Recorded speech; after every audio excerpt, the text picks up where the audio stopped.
Assalamualaikum warahmatullahi wabarakatuh. Perkenalkan, nama saya Muhammad Yanur Fadlun Hamam, NIM 228. Saya akan menjelaskan tentang pengertian manajemen strategi, yakni sebelumnya perlu sudah diketahui dari materi-materi sebelumnya manajemen strategi itu apa, yakni manajemen strategi itu merupakan suatu rangkaian aktivitas terhadap pengambilan keputusan yang sifatnya itu nanti mendasar dan komprehensif, disertai dengan penetapan cara aplikasinya yang dibuat oleh pimpinan dan juga dilaksanakan oleh seluruh pihak-pihak yang terlibat di dalam suatu perusahaan. Tujuannya untuk apa? Untuk mencapai tujuan perusahaan yang diharapkan tersebut. Nah, sebenarnya manajemen strategis ini merupakan aktivitas tertinggi yang biasanya disusun oleh dewan direksi dan dilaksanakan oleh yang bertugas serta tim eksekutif organisasi tersebut. Jadi ya memang manajemen strategis ini sifatnya itu aktivitasnya itu yang paling tinggi di suatu perusahaan. Dan nanti itu biasanya yang melaksanakan ada dewan direksi, ada dewan direksinya, nanti ada petugas yang melakukan secara khusus dalam organisasi tersebut. Nah, dengan cara memberikan arahan menyeluruh untuk perusahaan dan terkait erat dengan bidang perilaku organisasi. Jadi nanti diberikan arahan secara menyeluruh untuk perusahaan. Jadi arahnya itu nanti menyeluruh untuk perusahaan, untuk kemajuan perusahaan, dan nanti setiap bidangnya itu selalu terkait dengan yang dibahas ini. Jadi umpama bidang ini, bidang strategik tentang pemasaran, nanti ya akan pembahasannya itu atau hal yang dieksekusi itu ya bidang itu dalam perusahaan. Jadi seperti itu. Terima kasih. Assalamualaikum warahmatullahi wabarakatuh. Saya Vita Nurtihaning, NIM 233, akan menjelaskan tahapan manajemen strategi dalam industri kreatif. Dalam industri kreatif ini perlu adanya manajemen strategi yang akan membantu mengembangkan industri kreatif tersebut. Dalam tahapan manajemen strategi haruslah dimaknai sebagai seperangkat komitmen, keputusan, dan tindakan organisasi untuk mencapai persaingan strategi dan memperoleh keuntungan di atas rata-rata. Secara umum terdapat 8 tahapan dalam manajemen strategi, seperti yang ditampilkan di PPT, yaitu ada identifikasi misi dan sasaran organisasi, analisa lingkungan eksternal, identifikasi peluang dan ancaman, analisa lingkungan internal. Selanjutnya yaitu ada identifikasi kekuatan dan kelemahan, merumuskan strategi, melaksanakan strategi, dan tahapan yang terakhir yaitu evaluasi strategi. Keberhasilan strategi yang diterapkan sangat tergantung dengan proses yang manajemen strategi jalankan. Keberhasilan strategi ini diketahui setelah tahapan evaluasi selesai dilakukan.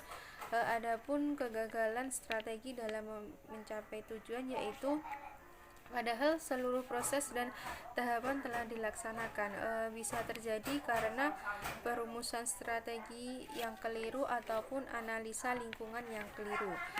Oleh sebab itu, sebagai seorang manajer harus memastikan bahwa tahapan yang dilaksanakan harus berjalan dengan baik. Sekian penjelasan tahapan manajemen strategi dalam industri kreatif dari saya. Jika ada kata yang salah, saya mohon maaf. Baik, di sini saya Latifah Nikmatun Nasihin dengan NIM 246. Di sini saya akan menjelaskan mengenai manfaat manajemen strategi dalam industri kreatif. Jadi, dengan menggunakan manajemen strategi dalam industri kreatif ini sebagai suatu kerangka untuk menyelesaikan setiap masalah strategi di dalam organisasi, terutama yang berkaitan dengan persaingan, maka peran manajer diajak untuk berpikir kreatif atau berpikir secara strategis. Jadi, pemecahan masalah dengan menghasilkan dan mempertimbangkan lebih banyak alternatif yang dibangun dari suatu analisis yang lebih diteliti akan lebih menjanjikan suatu hasil yang menguntungkan. Jadi, ada beberapa manfaat manajemen strategi dalam industri kreatif. Yang pertama yaitu memberikan arah jangka panjang yang akan dituju. Jadi dengan adanya manajemen strategi dalam industri kreatif, maka jangka panjang suatu perusahaan tersebut juga akan dapat diketahui dengan mudah. Yang kedua yaitu membuat organisasi beradaptasi pada perubahan yang terjadi. Yang ketiga yaitu membuat suatu organisasi menjadi lebih efektif. Yang keempat yaitu mengidentifikasi keunggulan komparatif suatu organisasi dalam lingkungan yang semakin berisiko. Yang kelima yaitu aktivitas pembuatan strategi akan mempertinggi kemampuan perusahaan untuk mencegah munculnya masalah di masa mendatang. Yang keenam yaitu keterlibatan anggota organisasi dalam pembuatan strategi akan lebih memotivasi mereka pada tahap pelaksanaan. Dan yang terakhir yaitu aktivitas tumpang tindih akan berkurang. Saya Rika Septiana Dewi, NIM 239, akan melanjutkan presentasi dari teman-teman saya, yaitu kali ini adalah membahas tentang kesimpulan. Kesimpulan dari materi kali ini adalah manajemen strategi merupakan sebuah tindakan yang dibuat untuk mencapai sebuah tujuan kegiatan industri, di mana keberhasilan dari suatu manajemen strategi pasti terdapat beberapa tahapan yang membantu untuk menyukseskannya, di mana tahapan tersebut haruslah dimaknai sebagai seperangkat komitmen, keputusan, dan tindakan organisasi untuk mencapai persaingan strategi dan memperoleh sebuah keuntungan. Dalam sebuah kegiatan industri yang telah menerapkan manajemen strategi pasti mempunyai manfaat yang beragam, diantaranya adalah memberikan arah jangka panjang yang akan dituju, membantu organisasi beradaptasi pada perubahan, serta membantu mengidentifikasi keunggulan komparatif suatu organisasi. Nah, itu tadi kesimpulan dari materi yang kita bahas kali ini.